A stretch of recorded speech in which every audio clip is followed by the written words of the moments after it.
तो ये जो अगला पेपर है 2006 मैथमेटिक्स का, इसको भी डिस्कस कर लेते हैं। एटलीस्ट मैंने जो बोला था कि है ना 2005 से 2023 डिस्कस करेंगे गेट का और जैम का भी। तो जैम का ऑलरेडी हो ही चुका है, गेट का कर रहे हैं अभी। कल से 9 to 11 डेली डाउट क्लास चलेगी, सिर्फ गेट वालों के लिए। जो डाउट रहेगा वो डिस्कस करेंगे हम लोग। तो आइए, तो यहाँ पे क्या है,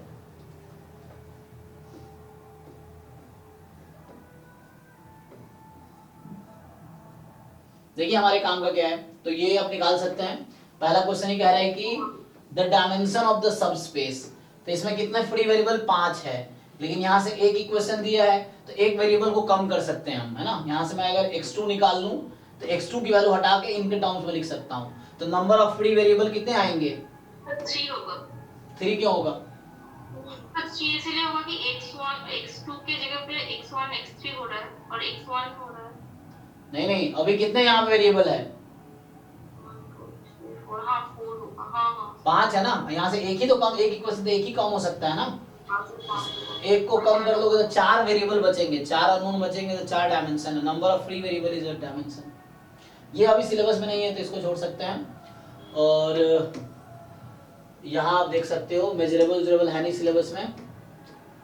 तो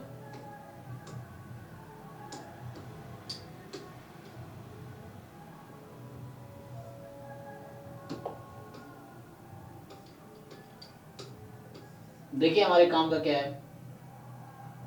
सर क्वेश्चन 15 से सिलेबस में नहीं है सर। क्यों? सर वो सर स्टैंडर्ड डिवीजन मतलब वो सर बेसिक स्टैटिस्टिक्स से क्वेश्चन। चलो 14 देखते हैं पहले कि late XYZ be the event which are mutually independent with probabilities AB respectively। तो AB बस 3 इवेंट है ना म्यूचुअली में विद ABC होना चाहिए। AB है बस, ABC होगा, इसने टाइपिंग में गलती की है यहाँ भी। ABC होगा, हाँ वो 3 होगा। और let the random variable n denote the number of x, y और z which occur। n वो है कि number of x और y और z which occurs। The probability that n बराबर 2 is। So n बराबर 2 होने की probability क्या है? तो या तो 2 टाइम x और y और z और मिलके। तो सिंपली कहने का मतलब ये है कि अब ए बी बी सी सी ए, तो इसमें कितने कॉमन आएंगे? बताइए क्या आंसर आएगा? सर ये क्वेश्चन थोड़ा समझ नहीं आ रहा सर। समझ नहीं आया। इसमें ये n बराबर 2 है तो 2 टाइम अकर होना है। Let the random n denote the number of x y z which occurs. तो x या y या z अकर करेगा, तो क्या प्रोबेबिलिटी n बराबर 2। तो जैसे हो सकता है कि sir AB plus BC plus C। हाँ यस, उस तरह से। देखिए ये ऐसा बोलना चाह रहा है x union y union z, लेकिन ये है कि इनमें से 2 अकर करेगा ही फॉर श्योर। ध्यान एक मिनट देखो पहले, 2 विल अकर फॉर श्योर। तो मतलब या तो x, देखो इसको ठीक से लिखता हूं मैं, x and y occurs, does not occur, plus x z occur y does not occur, y z occur and x does not occur. बोलो n बराबर 2, तो exact number of random variable which occurs, only 2 of them occurs. मतलब 3 में से कितने event occur हो रहा है? तो n बराबर 2 एग्जैक्टली 2 अकर्स।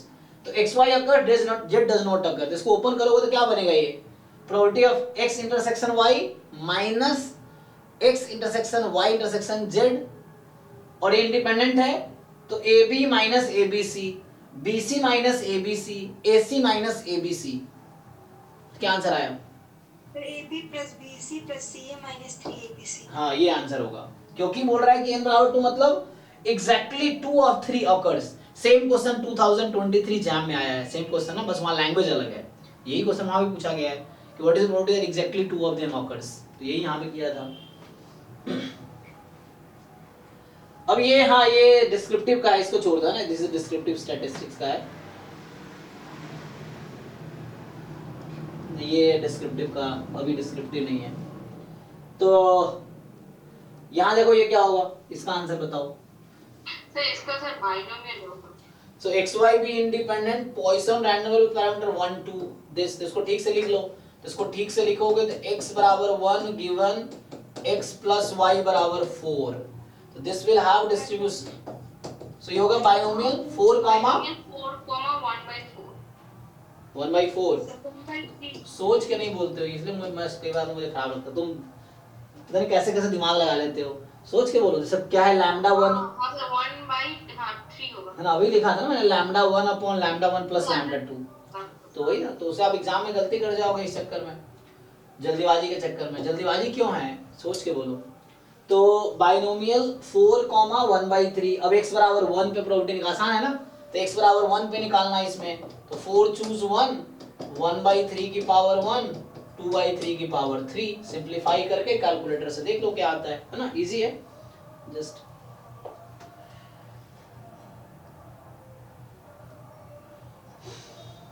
बस तो यही सब है, आगे हमारे पास कुछ काम का है डायमेंशन है सर, कहाँ, डायमेंशन सर 2021 ये पहले अपने करवाया। We will the vector space of all real polynomial consider the subspace W spanned by, ठीक है। तो ये कितना है, 1 2 3 4, तो पूछ रहा है dimension of W is, so V vector space है इसके स्पैन, देखिए आपको पता बेसिस क्या होता है, स्पैनिंग सेट जो इंडिपेंडेंट भी हो जाए।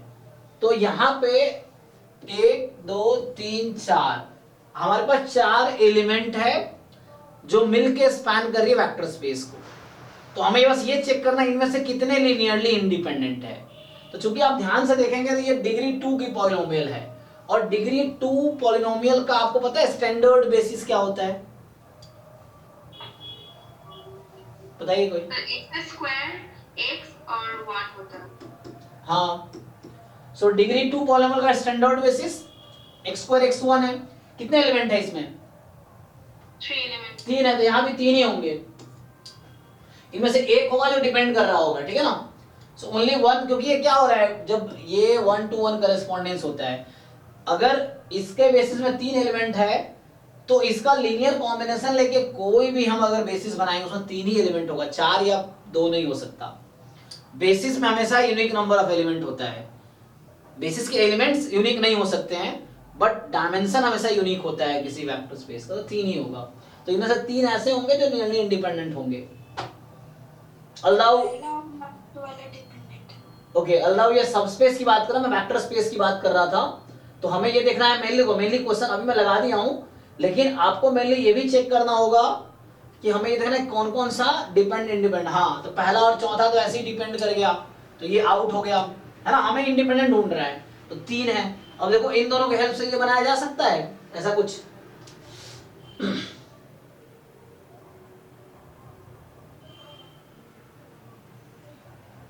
तो अगर ये तीनों इंडिपेंडेंट है तो बेसिस 3 हो जाएगी, अगर इनमें से एक भी डिपेंड कर गया दूसरे में 2 ही हो जाएगी फिर, क्योंकि ये सबस्पेस की बात कर रहा है। मैं जो बोल रहा था किसके बात कर रहा था, वेक्टर स्पेस के लिए, कि V वेक्टर स्पेस है तो पॉलिनोमियल 2 डिग्री का लगा तो 3 होंगे। अब इसमें देखना 4 में कितने इंडिपेंडेंट है, ये तो डिपेंडेंट हो गया, आउट हो गया। अब इंडिपेंडेंट चेक करना सबसे आसान तरीका है वही वाला, 3 एलिमेंट है ना, 1 1 1 1 2 1 2 5 और 5 3 4। अगर ये डिटर्मिनेंट नॉन जीरो आ गया तो मतलब तीनों इंडिपेंडेंट है। पर 2 2 4 होगा सर, हमने छोड़ दिया। कहाँ, नहीं ये तो छोड़ दिया क्योंकि डिपेंडेंट है, इसको क्यों लिखना है मुझे, ये तो इस पर डिपेंड कर रहा है ना, इसका मल्टीपल है, इसका जस्ट 2 टाइम, तो मुझे दिख गया इंडिपेंडेंट है, इसका क्या करना, इसको हटा दो। अब ये इन 3 में से मुझे बस चेक करना है कौन सा कितने इंडिपेंडेंट है, तो इसका डिटर्मिनेंट अगर नॉन जीरो आ गया तो मतलब ये तीनों इंडिपेंडेंट है। डिटर्मिनेंट 0 आ गया तो मतलब रैंक डिसाइड करता है ना कितने इंडिपेंडेंट है। अगर रैंक इसका 3 है तो ऑल 3 आर इंडिपेंडेंट, रैंक 2 है तो 2 आर इंडिपेंडेंट, रैंक 1 है तो only 1 is independent, rest are multiple. तो यहाँ पे देख लो डिटर्मिनेंट नॉन जीरो आएगा तो मतलब ये 3 आंसर है।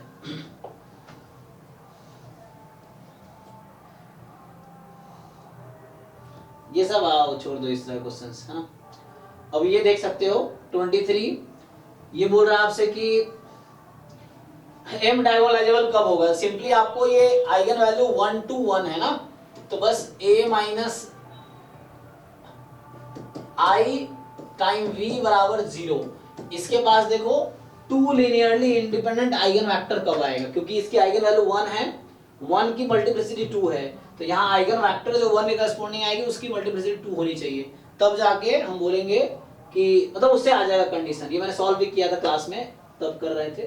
तो उस इससे सॉल्व करोगे टू लिनियरली इंडिपेंडेंट कब जनरेट होगा, तो उससे एक कंडीशन निकल के आएगी। तो इसको सॉल्व करो, देखो v के करस्पॉन्डिंग दो लिनियरली इंडिपेंडेंट वेक्टर मिलने चाहिए। अब सॉल्व करोगे तो दिखेगा, ऐसे नहीं दिखेगा। M कोई 5x5 की मैट्रिक्स है having all its entries equal to 1। तो M कोई 5x5 की है, सारे एंट्री 1 है। तो हमने इस मैट्रिक्स वाले में जाना था क्या होता है। हाँ सर, इसका आइगन वैल्यू सारे 0 मतलब 0 होंगे, मतलब 4 0 होंगे और 1 एक क्या होगा, एक 5 होगा और पहले 0 1 नहीं होगा ना सारे। हाँ 1 1 1 1 1 5 है ना ये। हाँ सर, वो 4 होगा। 5x5 की मैट्रिक्स है। बाकी सारे 0। वही तो याद नहीं रखते हो, तो यही तो आपको कहता हूँ रिवाइज करो चीजों को, जब बोलते हो सोच के बोलो। ये इसलिए मुझे ना आप बोलते हो क्यों कितना गुस्सा करते हैं। एक तो पहली चीज आप सोच समझ के नहीं बोलते, दूसरी चीज जब डाउट पूछते हो आप एक ही डाउट को 4 बार 5 बार 10 बार पूछते रहते हो एक ही चीज को, मतलब एक ही क्वेश्चन सॉल्व कर रखे थे। यही आपको थोड़ा इंप्रूव करना है कि कोई चीज हम पूछ रहे हैं, डाउट अगर आप पूछ रहे हो तो आप अगर खुद सॉल्व कर लो, पहले श्योर हो जाओ कि इनमें से वो क्वेश्चन है जो आपको सच में नहीं आते हैं। कई बार आपको वो क्वेश्चन आ रहे होते हैं फिर भी आप डाउट में पूछते हो, मुझे समझ नहीं आता क्यों, तब मुझे गुस्सा आता है। दूसरी चीज, जैसे आप बोल रहे हो तो एक बार सोच लो कि जो आप बोल रहे हो सही है या सही कुछ भी नहीं है ना। तो वो आपको देखना है 5x5 है, मतलब तुक्का नहीं लगाने हैं, आपको कोशिश करना है कि सोच समझते, क्योंकि एग्जाम में ऐसे ही होगा, आपके दिमाग में गलत आइडिया आएंगे, आंसर गलत होंगे, तो आपको याद रखना पड़ेगा। तो जैसे क्या है हमारे पास, ये 5x5 है और इसमें क्या हो रहा है, अभी एक और याद आया, आपने वो वाला क्वेश्चन डाउट में पूछा हुआ है 1 + v ट्रांसपोज, उस दिन जो मैं पोस्ट किया था, क्या हम इसके डिस्कस नहीं किया है। हमने कहा है इसकी जो हमने बताया ना v transpose upon v transpose ही प्रोजेक्शन मैट्रिक्स है, और उसका जो आइगन वैल्यू होता है 1 और बाकी 0 होते हैं। इसका जो होता है mod v² और बाकी 0 होंगे। तो यही तो कॉन्सेप्ट है, ये भी आपने डाउट में पूछा हुआ है। तो उसे मैंने बोला था ना ग्रुप में मैंने आपको, इसीलिए कि मतलब वो सारे क्वेश्चन जो ऑलरेडी क्लास में डिस्कस हुए हैं, आपने खुद ही आंसर बताए हैं, लेकिन डाउट पूछने का बोल दिया, फैकल्टी है तो आपने 50 क्वेश्चन ऐसे ही भेज दिए बिना सोचे समझे। तो तब मुझे लगा ऐसे एडवांटेज थोड़ी लेना है टीचरों का। ये मैं कहता हूँ आपको कि आप जेन्युइन क्वेश्चन पूछो जो आपको सच में नहीं आते हैं, ये चीज है। सर मुझे ना वो v और v ट्रांसपोज का तो मतलब थ्योरम, मतलब उसका जो थ्योरम है उसका सर समझ नहीं आ रहा तो था। प्रूफ करके देख लो ना, ये क्वेश्चन मैंने क्लास में बताया होगा कि तुम्हें समझ नहीं आ रहा तो 1 2 3 4 ले लो, उससे एक मैट्रिक्स बना लो, फिर मैट्रिक्स का निकाल के देख लो। लेकिन आप क्यों चाहते हो आपके बदले कोई और टीचर वही चीज करे, आप खुद क्यों नहीं करते। जब आइडिया आपको दिया गया है, आप एक्सपेरिमेंट करोगे तभी तो आप सीखोगे ना। आपको सीखना है कि टीचर को सीखना है, मुझे समझ ही नहीं आता। आप चाहते हो सब कुछ करके कोई दे दे, बस आपका हमने सोल्यूशन आ जाए, बस हो गया। तो उससे आपका दिमाग डेवलप नहीं हुआ। मैं फोर्स करना चाह रहा हूँ कि आपका दिमाग डेवलप, हमारा मेरा पर्पस क्या है कि आपका दिमाग डेवलप हो, वो दिमाग लेके आप एग्जाम में जाओ। आप चाहते नहीं आप सॉल्यूशन दे दो, हम सॉल्यूशन रट्टा मार लेंगे तो उससे एग्जाम क्वालिफाई नहीं होगा। सॉल्यूशन लेके एग्जाम में थोड़ी जाना, आपको अपना ब्रेन लेके जाना है, तो ब्रेन को डेवलप करो ना। ये चीज है, वो कब डेवलप हो जाओ, आप खुद ट्राई करोगे। जो मैं आइडियाज दे रहा हूँ उस पर आप सॉल्व करो, आप सॉल्व करोगे तो आप कर लोगे एक्चुअली। बस आप हिम्मत करके स्टार्ट करो सॉल्व करना, और आप देखो आप क्वेश्चन कर लोगे इजीली। ये v ट्रांसपोज वाला क्वेश्चन भी क्या है, आप कोई एक मैट्रिक्स मान लो अपनी मर्जी से 1 2 3 4, अगर 4 + 4 का है तो उसको पुट करो यहाँ पे, और उसके हिसाब देखो एक मैट्रिक्स बन गई 4 + 4 की। अब क्या उसका रैंक, डिटर्मिनेंट, आइगन वैल्यू नहीं निकाल सकते आप, इसलिए निकाल सकते हैं, लेकिन आप हिम्मत नहीं कर रहे हैं, आप स्टार्ट नहीं कर रहे सॉल्व करने का। Shortcut will never lead to success. मैं फिर बोल रहा हूँ, आपको खुद ही मेहनत करना है तब आप सक्सेसफुल होंगे, वरना मैं मेहनत कर रहा हूँ, मैं सक्सेसफुल हो रहा हूँ। जिसको डाउट फैकल्टी को भेज रहे हैं उसके वो सब स्टूडेंट, में बोला सब स्टूडेंट ही है, वो सब इस बार एग्जाम देंगे गेट का, तो उनके अच्छे रैंक आएंगे। आप मेहनत नहीं करोगे आपके नहीं आएंगे। तो आपको पहले खुद ट्राई करना है, फिर जाके वो होंगे आपके अच्छे रैंक आएंगे। तो आप कोशिश करो सीखने की। यहाँ पे क्या हमारे पास MB5, और ये सब सुधारना पड़ेगा लाइफ में आपको। अभी आप लर्निंग फेज में हो तो आपको सीखना पड़ेगा, जो मैं बोल रहा हूँ वो सीखना पड़ेगा। अब वो अलग बात है, मुझे प्यार समझाना आता नहीं है, मतलब वो थोड़ा मेरा बिहेवियर वही रूड वाला है, तो वो मैं सब ऐसे ही पढ़ाता आया हूँ। वो चीजें हैं कि मतलब तो वो ऐसे मेरा बिहेवियर है, मैं थोड़ा ऐसे ही, मतलब सबको ऐसे ही होता है, तो मेरा तरीका यही है। तो आपको समझना पड़ेगा कि मेरा इंटेंशन है कि आपको हेल्प करना, कि आप क्वेश्चन करना सीखो, और जब नहीं कर पाते हो तब आप डाउट पूछो, ये चीज है। देखिए आप बहुत आपने सीखा भी है ना, ये चीज आपको हेल्प करेगा। देखिए तो यहाँ पे क्या है हमारे पास, let M be 5x5 matrix having all its entries equal to 1, and then क्या बोल रहा है ये कि, तो आपने देखा इसकी ये सम एक्चुअली 5 हो जाएगी ना, तो 5 0 0 0 0 ये इसका आइगन वैल्यू है एक्चुअली। अब बताइए क्या होगा। Sir m is not diagonalizable। तो यहाँ पे देख 0 को corresponding 4 li वेक्टर मिलना चाहिए, नहीं मिल रहा है। नहीं मिलेगा। तो हो जाएगा उससे ना। तो अगर m जो आइगन मल्टीप्लिसिटी इसकी अलजेब्रिक मल्टीप्लिसिटी 4 है, तो आप सॉल्व करके देखेंगे तो 0 के करस्पॉन्डिंग 4 अगर लीनियरली इंडिपेंडेंट आइगन वेक्टर नहीं मिलेगा तो वो इंडिपेंडेंट नहीं होगा, मतलब रेगुलर नहीं होगा, तो उससे आ जाएगा।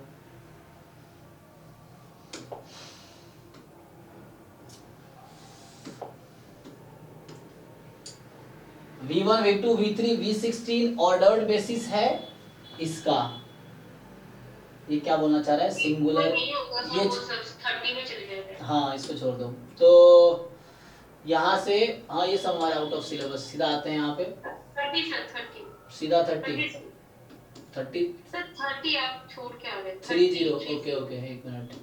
हाँ रेडियस तो ये हाँ ये तो हमने है ना इस तरह क्वेश्चंस किए हैं, तो सिंपल है, मतलब आप क्या करेंगे 1/n ले लेंगे है ना, 1/r बराबर इसकी पावर 1/n, तो बचेगा 1 + 1/n इसकी पावर n, और जब यहाँ लेंगे n की पावर 1/n का क्यूब, इसकी लिमिट 1 होती है और इसकी लिमिट आ जाएगी e है ना, तो e/1 आ जाएगी, तो 1/e हो जाएगा। 1/r की ध्यान रखिए 1/r e के इक्वल है, सो r जो है 1/e के इक्वल है। आपने कुछ गलत किया, 1 में ई होगा, ठीक है ना, देख लीजिए बड़ी चेक कर लो बाकी लोग भी है ना, मिस्टेक हो सकता है, कोई दिक्कत नहीं, मैं भी गलतियां करता हूँ, उसको कोई प्रॉब्लम नहीं है, बट आपको कंफर्म लिख के देख लो हो जाएगा। सो ये सब सेट रूट नहीं है, ठीक है ना, तो इसको हटाओ, मतलब कंप्लीट सेट क्लोज सेट ये सब हमारे सिलेबस में नहीं है। ये क्वेश्चन कर सकते हैं आप 38 सर। तो ये आपका सिंपल है, पूछ क्या रहा है directional derivative of f at 0 0, तो आपको यहाँ पर डेफिनेशन ही लगाना पड़ेगा, ठीक है ना, limit h tends to 0 f of point a plus h time d minus f of a upon h। a मतलब यहाँ पे जो बोल रहा हूँ वो 0 0 है, और यो मैं d बोल रहा हूँ वो यहाँ पे 1/√2 1/√2 है। यहाँ पे वो डेफिनेशन फेल हो जाएगा, हमने क्लास में देखा था जब हम कर रहे थे, तो ये डेफिनेशन यहाँ फेल हो जाएगा। क्यों फेल हो जाएगा, क्योंकि हो सकता है ये डिफरेंशिएबल ना हो, मतलब ये नहीं है, तो इसीलिए ये डेफिनेशन फेल हो जाएगा यहाँ पे। द डेफिनेशन ही, हालांकि ये थ्योरम था कि when function f is differentiable then the directional derivative is del f dot d cap. d cap मतलब यूनिट वेक्टर होना चाहिए, यहाँ यूनिट वेक्टर बना के दे रखा है, यही d कैप है जिसको मैं बोल रहा हूँ, तो यहाँ भी d कैप ही रखना होता है, d कैप, और इससे आ जाएगा। तो ये डायरेक्शनल डेरिवेटिव का फॉर्मूला है, जिसको लगाइए हो जाएगा। तो सिंपल कैलकुलेशन करना है। अब ये लिख के देखना पड़ेगा ताकि सॉल्यूशन तब आएगा, अब लिख के देखिए आ जाएगा।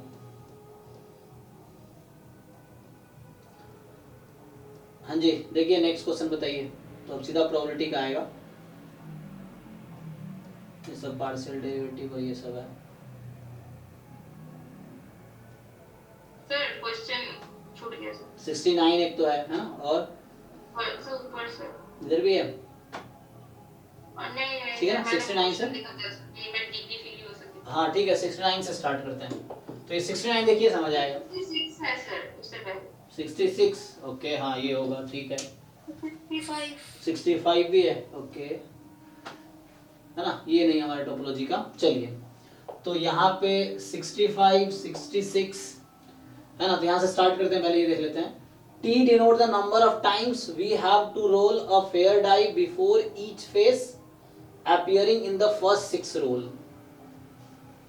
मतलब तब तक रोल करेंगे जब तक कि 1 भी नहीं आ जाए, 2 भी आ जाए, 3 भी आ जाए, 4 भी आ जाए, 5 भी आ जाए, 6 भी आ जाए, है ना। मतलब हो सकता है 10 बार रोल करना पड़े या 50 बार रोल करना पड़े, रिपीट भी कर सकता है, कोई दिक्कत नहीं, बट तब तक क्लोज करेंगे तो सारे आउटकम आ ना जाए इस तरह से। तो पूछ रहा है कि then expectation of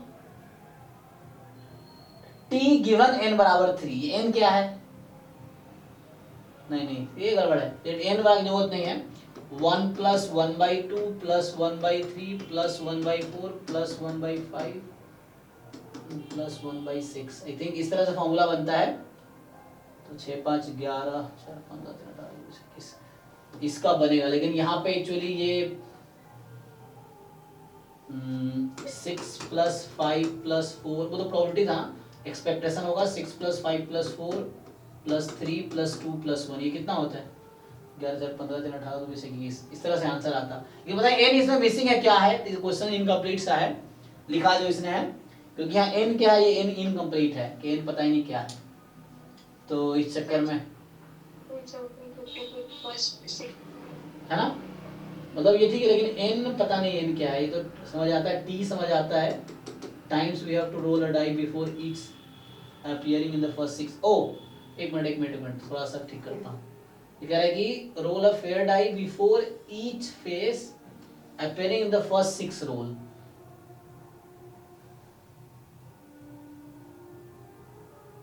first 6 roll क्यों कह रहा है, तो एक्सपेक्टेशन ऑफ, ये मतलब टाइपिंग एरर, ये क्वेश्चन इनकम्प्लीट है, छोड़ दो, जिसने टाइप किया ना वो इनकम्प्लीट किया है। ये देखिए, let there be 3 type of light bulbs with lifetime xyz having exponential distribution with mean theta 2 theta 3 theta। तो एक्सपोनेंशियल मीन दे रखा है, the rate 1/θ 1/2 theta 1/3 theta, then maximum likelihood estimator of theta based on this। तो क्या होता है Emily, x बार आएगा इसमें, तो 1/x, तो ये आ जाएगा 1 बाई, सर वो होगा सर, मतलब इसका मीन मतलब इसका एक्सपेक्टेशन सर थीटा होता है, मतलब x/, इसमें मीन लगाइए कि कौन सा थीटा देगा वो करेक्ट हो जाएगा, ठीक है ना। तो जो सिंपली आप फाइंड करेंगे, जैसे x का मीन है 1/θ, y का मीन है 1/2 थीटा, ऑप्शन सी होगा सर, और ez 1/3 थीटा, इस तरीके से है। तो आपको देखना है कि एमएल पूछ रहा है ना, तो थीटा किसके इक्वल आ जाएगी। हाँ सर मीन थीटा है, मतलब आपने 1/θ क्यों लिया, मीन, अच्छा मीन, सॉरी हाँ, ये तो एक मिनट, तो मीन ही है ना, वो वेरिएट समझ गया, हाँ ठीक है, यहाँ मीन ही है, तो मीन 2 थीटा 3 थीटा, जस्ट हाँ थीटा आ जाएगा ना, थीटा 2 θ/2 थीटा, तो जिसका भी मीन थीटा आ गया वो करेक्ट आंसर है। तो ऑप्शन सही हो गया, मतलब ये है। 67 देखिए कि z be a vertical coordinate between 1 and -1 and 1 of a point chosen uniformly at random on the surface of unit sphere in R cube। तो एक यूनिट स्फेयर है, तो यूनिट स्फेयर का मतलब ये हो गया आपके पास कि x y z एक्सिस है, इस तरह से है, तो x axis y axis z axis. अब यूनिट रेडियस 1 है, तो z, तो देखो इंडिविजुअली z का सोचोगे ना, तो आपको क्या लगता है इसमें z प्रोजेक्शन लेंगे z एक्सिस पे तो क्या बनेगी, अगर xy प्लेन में आएंगे तो यूनिट सर्कल बनेगी, सिर्फ x एक्सिस पे देखेंगे तो कहां से कहां तक होगा, ये -1 से 1 है ना, ये x एक्सिस पे कितना इसका कंट्रीब्यूशन होगा, -1 to 1। तो एक्चुअली z वर्टिकल कोऑर्डिनेट है between this chosen uniformly at this, तो एक्चुअली z जो होगा ना वो यूनिफॉर्म हो जाएगा -1 to 1, सिंपल, तो उसमें निकाल लीजिए आप, तो यहाँ z यूनिफॉर्म -1 to 1 है, तो PDF 1/2 हो गया, इसका डिफरेंस कितने का है, इसका डिफरेंस 1 का है, और यहाँ डिफरेंस 2 का है, तो 1/2 टाइप का आ जाएगा, ठीक है। देखो XYZ जो 3 था ना वो यूनिफॉर्मली चूज किया जा रहा है उस पे, तो Z जो आएगा यूनिफॉर्म आएगा -1 to 1, और उससे आंसर आ जाएगा। ये भी डिस्क्रिप्टिव का है, इसको छोड़ दो, ये डिस्क्रिप्टिव स्टैटिस्टिक्स का है, तो इसकी जरूरत नहीं। तो यहाँ पे हम लोग क्वेश्चन था 69, ये कह रहा है V1 V2 जो हमारे पास है, V5 इंडिपेंडेंट यूनिफॉर्म 01, ये ऑर्डर स्टैटिस्टिक्स है।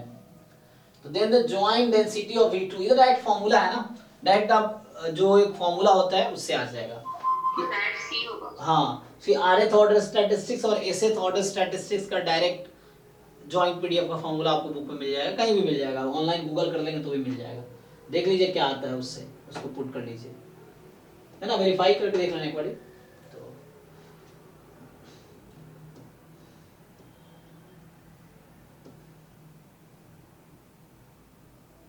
हो गया ना, तो ये सब डिस्क्रिप्टिव वाले छोड़ दो। हाँ सर ओके सर।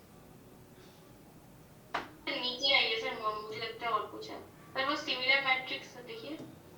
अच्छा ये आइगन वैल्यू ऑफ एम, ये वाला ये लीनियर ट्रांसफॉर्मेशन में बेस्ड है हालांकि, तो इसको छोड़ देते हैं, ये सब इंटीग्रल इक्वेशन छोड़ दीजिए। अब एक और आएगा, जैसे ये कर सकते हैं, नहीं ये वो इक्वेशन ये डिफरेंशियल इक्वेशन है, तो डिफरेंशियल इक्वेशन को छोड़ दीजिए, खत्म। तो मतलब यहाँ से सिंपली ये तो वही मैक्सिमम मिनिमा छोड़ो, हमारे काम का नहीं है। तो मेनली यही था 2005 में, 2000 किसका था ये, 6 का था ना, 2006 का था ये। सर आईटी जैम एमए में कुछ क्वेश्चंस है सर। हाँ उसमें से स्टैटिस्टिक्स से कुछ क्वेश्चंस है। जैम एमए में? हाँ सर। नहीं, कहाँ से एमए में आ जाएगा? हाँ सर है सर, आईटी जैम एमए 2005 उसमें है सर, 5-6 उसमें है। ऑप्शनल पेपर ऐसे कुछ। नहीं वो तो सर एमएस का ही होगा, एमए का नहीं होगा, चेक कीजिए आप। एमए में साइड से मैंने निकाला है, सारे मैथ्स के क्वेश्चन, सिर्फ एक दो क्वेश्चन स्टैट्स के। हाँ तो उसको आप ट्राई कीजिए, सॉल्व कीजिए, ये आप क्या उसमें खुद सॉल्व कीजिए, नहीं हो रहा तो पूछिए। हाँ सर वो तो इजी क्वेश्चंस है बस। फिर और सर आईटी जैम एमए के कुछ मैथ्स के क्वेश्चंस है, वो सर सॉल्व कर। हाँ मतलब सॉल्व, मैं तो आपको पहले ये कह रहा हूँ सॉल्व कीजिए, लेकिन पहले आप अपने सिलेबस गेट का एक 2023 से, जैसे आप नोटबुक बनाइए, उसका मान लो गेट पीवाईक्यू नोटबुक है, उसमें सॉल्व करो ना क्वेश्चन 1 से क्वेश्चन 65। अगर ये हो गए तो ऐसे कर करके अभी 2005 तक हमने किया है, इसके जो भी क्वेश्चन सिलेबस के हैं 2019 तक तो सारे कीजिए, ये है। इसके बाद ये जो पेपर में थोड़ा सा दिक्कत है सर, क्या करूंगी सर लास्ट मोमेंट में, मतलब आप पढ़ सकते हैं थोड़ा उससे रिलेटेड चीजें, आप चाहे तो कुछ सॉल्व ऑनलाइन मिल जाएगा आपको। सर वो सर पीडीएफ सर, अभी तो सर बहुत सारे वीडियोस, मतलब शॉर्टिंग वीडियोस देखकर कर रही हूं, लेकिन हाँ आप YouTube पे देख सकते हैं, जनरल एप्टीट्यूड का कुछ वीडियोस देख सकते हैं अगर चाहे तो, अदरवाइज ज्यादा उस पे फोकस मतलब थ्योरी पढ़ने पे नहीं, क्वेश्चन के थ्रू सीखिए आप, सॉल्यूशन देख सकते हैं उन क्वेश्चंस का, पीवाईक्यू का वो कीजिए। फिर आप जैम एमएस का आप सॉल्व कीजिए, जैम एमएस का जो 2023 से लेके 2005 तक, इसको ढंग से सॉल्व कीजिए ना। इसी पेपर को 2-3 बार कर लो, अभी एमएम में जाने की क्या जरूरत है आपको, अभी आप सिर्फ इन्हीं पेपर को ठीक से सॉल्व कर लोगे, और रिपीटेडली सॉल्व करो, एक बार नहीं 2 बार 3 बार, तो उससे क्या है कि चीजें रिपीट होंगी तो लॉन्ग टाइम तक याद रहेगा, और जब कॉन्सेप्ट आपको बहुत अच्छे से समझ आ गया तो कुछ नए क्वेश्चन भी उस कॉन्सेप्ट पे अप्रोच कर पाएंगे, ये चीज है। तो आपको ये करना है, इसको सॉल्व कीजिए। फिर उसके बाद जैम एमए भी कर सकते हैं, आपके एग्जाम 20 दिन बचे हैं बस, तो 20 दिन बचे हैं, तो 20 दिन में आप क्या कर सकते देख लीजिए, तो मॉक टेस्ट सॉल्व करना, मॉक टेस्ट भी कुछ सॉल्व कर लीजिए, ये है। मॉक टेस्ट सर नहीं सर, अभी ये अपलोड हो रहा है, ये अपलोड पीवाईक्यू होगा, तो इसको पहले घर पे सॉल्व करें, फिर मॉक के थ्रू करके देखिए, वहां प्रॉपर सॉल्व कीजिए कि आपको आता है कि नहीं आता है, और इसमें एटलीस्ट 90+ तो मॉक में आने चाहिए, अगर ऑनलाइन पीडीएफ उस पे दे रहे हैं तो। ये अपलोड हो रहा है, टाइप हो रहा है, अभी हो गया है, 1-2 दिन में हो जाएगा अपलोड, तो ये जो भी 2-4 दिन लगता है वो अपलोड हो जाएगा। जैम का भी ये अपलोड होगा अभी 2023 से 2015 तक का, वो भी अटेम्प्ट कर सकते हैं ऑन जस्ट प्रैक्टिस के लिए कि आपको कितना कॉन्सेप्ट याद है अभी, ये चीज है। इन्हीं को रिपीटेडली सॉल्व कीजिए, कॉन्सेप्ट सिलेबस पे जाइए, सिलेबस रिवाइज कीजिए कि क्या किसी का डेफिनेशन तो नहीं भूल रहे हैं आप, तो जो भी टर्म्स लिखे हुए हैं सिलेबस में उसका डेफिनेशन रिकॉल कीजिए, लिख के प्रैक्टिस कर सकते हैं आप, देख के नहीं, जस्ट खुद से सिलेबस रखो, उसका डेफिनेशन लिखो, थ्योरम आप लिख के देखो ना, क्या क्या जानते हो उस टॉपिक के बारे में, कोई भी टॉपिक सिलेबस में जो है तो लिख के देखो, उससे आपको याद है क्या क्या आप जानते हो, फिर आप पढ़ सकते हो उसके बारे में बाद में, तो आपको याद रहेगा। फिर क्वेश्चन प्रैक्टिस कीजिए, क्वेश्चन पे ज्यादा फोकस कीजिए, थ्योरी रिवीजन पे फोकस कीजिए, नया चीज मत पढ़िए, ये है। ठीक है, तो अभी मुझे लगता है स्टॉप करता हूं, अभी आप लोग एक बार ये निपटाओ जैम 2023 से, जो भी डाउट रह गया होगा, जो जैम का डाउट हो, जैम पहले तो आप अपना वीडियो देखो, 2023 से 2005 तक का पेपर कीजिए, गेट का भी 2025 कीजिए, इसमें जो डाउट है वो आप मुझसे डिस्कस कीजिए, कल बाहर के भी डाउट डिस्कस कर सकते हैं। फिर एप्टीट्यूड भी आप कुछ क्वेश्चंस कर लीजिए, पीडीएफ अभी भेज दूंगा एप्टीट्यूड का, मैं अभी 2-4 दिन में वो बन रहा है, तो 4-5 एप्टीट्यूड के क्वेश्चन जो डिफरेंट पेपर्स के हैं वो आपको मिल जाएगा अभी। तो उसमें आप सॉल्व कर सकते हैं। इन्हीं को क्वेश्चंस के जैम एमए में बहुत अलग अलग क्वेश्चन आते हैं मैथ्स, उसको छोड़ सकते हो आप, क्या जरूरत उतना करने का। ये आप इसको ढंग से कीजिए, फिर आप रिवीजन कीजिए सिलेबस का। ठीक है, तो आज यहीं स्टॉप करते हैं। Thank you. और यहाँ पे हमने गेट पीवाई कंप्लीट कर लिया, अब कल से डाउट क्लास होगी। ठीक है, चलिए, थैंक यू, गुड नाइट।